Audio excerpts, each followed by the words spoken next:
नमस्कार दोस्तों, मैं हूं सुमित शाही और आप देख रहे हैं खबर इंडियन। हमारे विशेष समाचार बुलेटिन में आपका स्वागत है। हम आपके लिए लेकर आए हैं दिन भर की वो खबरें जो आज की सुर्खियां बनी। आइए एक नजर डालते हैं आज की प्रमुख सुर्खियों पर साक्षी के साथ। सुप्रीम कोर्ट की SC/ST आरक्षण में क्रीमी लेयर लागू करने की सुझाव के खिलाफ बुधवार को दलित आदिवासी संगठनों ने 14 घंटे का भारत बंद बुलाया। कोरोना वैक्सीन कोविशील्ड बनाने वाली कंपनी सीरम इंस्टीट्यूट ने मंकी पॉक्स वैक्सीन बनाने का ऐलान किया। पाकिस्तान और बांग्लादेश के बीच 2 मैचों की टेस्ट सीरीज खेली जा रही है, जिसमें सीरीज का दूसरा मैच कराची में होना था, उसे रावलपिंडी शिफ्ट कर दिया गया है। भारतीय जनता पार्टी ने आगामी जम्मू कश्मीर चुनावों के लिए अपने चुनाव प्रभारियों की घोषणा कर दी है। भारत बंद के दौरान पटना में बंद समर्थकों को काबू करने के बीच पुलिस वाले ने SDM पर भी लाठी बांध दी। विक्रांत मैसी की आने वाली क्राइम थ्रिलर फिल्म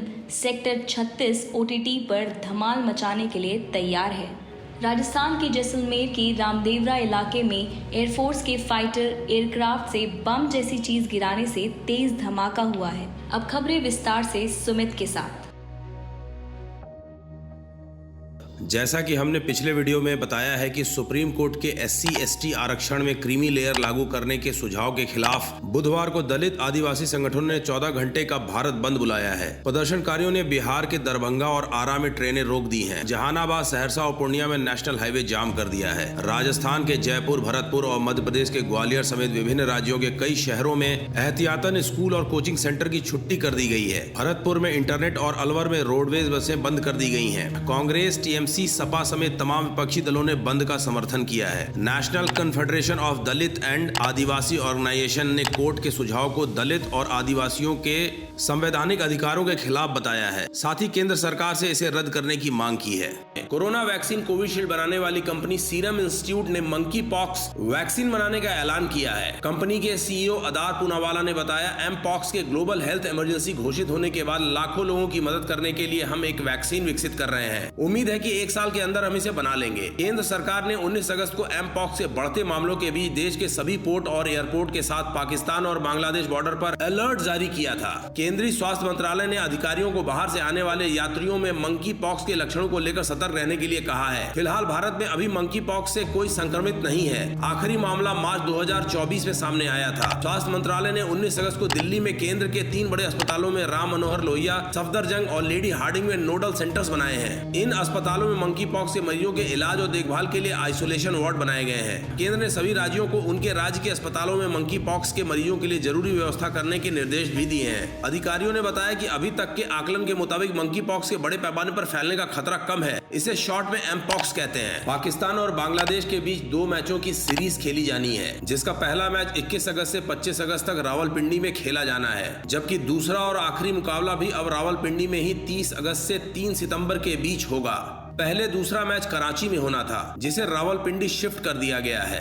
कराची के नेशनल स्टेडियम में निर्माण कार्य चल रहा है ताकि इसे 2025 में होने वाली चैंपियंस ट्रॉफी के लिए तैयार किया जा सके। 2 टेस्ट मैचों की सीरीज के मूल कार्यक्रम के अनुसार कराची को 30 अगस्त से 3 सितंबर के बीच बांग्लादेश की मेजबानी करनी थी। निर्माण कार्य के कारण खेल बिना दर्शकों के ही होना था, लेकिन मैच नए वेन्यू पर शिफ्ट होने के बाद अब प्रशंसक मैच देखने आ सकेंगे। आज की बड़ी खबर जम्मू कश्मीर के चुनाव से जुड़ी हुई है। बीजेपी ने आगामी जम्मू कश्मीर चुनाव के लिए अपने चुनाव प्रभारियों की घोषणा कर दी है। RSS के वरिष्ठ नेता राम माधव को इस चुनाव में पार्टी का चुनाव प्रभारी नियुक्त किया गया है। राम माधव का संघ में लंबे समय से योगदान रहा है और वे पहले भी भाजपा की जम्मू कश्मीर नीति में अहम भूमिका निभा चुके हैं। भाजपा ने इन दोनों नेताओं को चुनावी रणनीति का नेतृत्व सौंपकर एक स्पष्ट संदेश दिया है कि पार्टी जम्मू कश्मीर में अपनी स्थिति मजबूत करना चाहती है। हाल के वर्षों में जम्मू कश्मीर की राजनीतिक स्थिति में कई बड़े बदलाव हुए हैं और अब आगामी चुनाव में भाजपा की रणनीति और इन चुनाव प्रभारियों की भूमिका बेहद महत्वपूर्ण मानी जा रही है। अब देखना यह होगा कि राम माधव और जी किशन रेड्डी की यह नई जिम्मेदारी भाजपा के लिए किस तरह का परिणाम लेकर आती है। क्या भाजपा अपने चुनावी लक्ष्यों को हासिल कर पाएगी?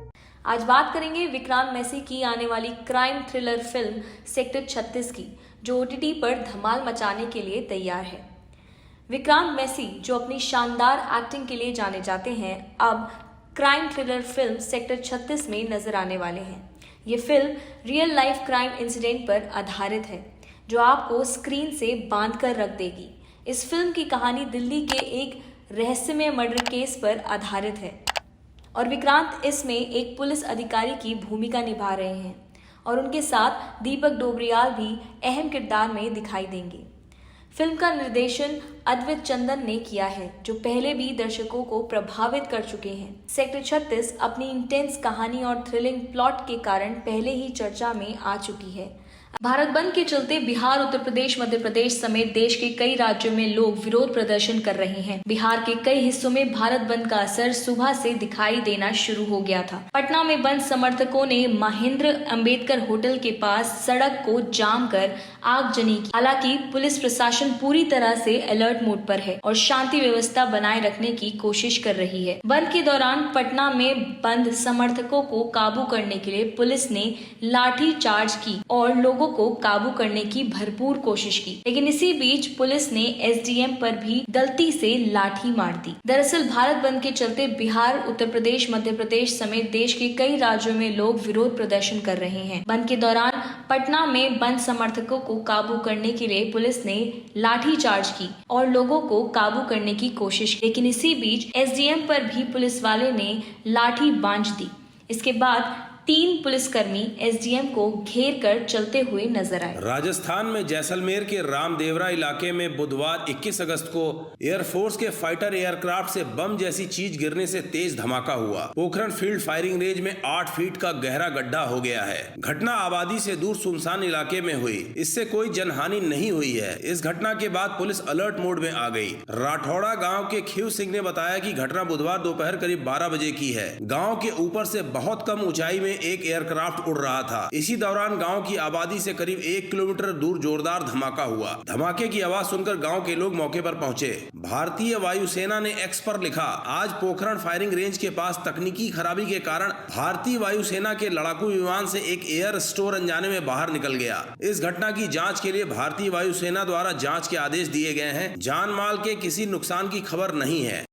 अगर आपको यह बुलेटिन अच्छा लगा हो तो हमारे चैनल को लाइक और बेल आइकन दबाकर सब्सक्राइब करना ना भूलें। देश दुनिया की बाकी खबरों के लिए देखते रहें खबर इंडियन। जय हिंद।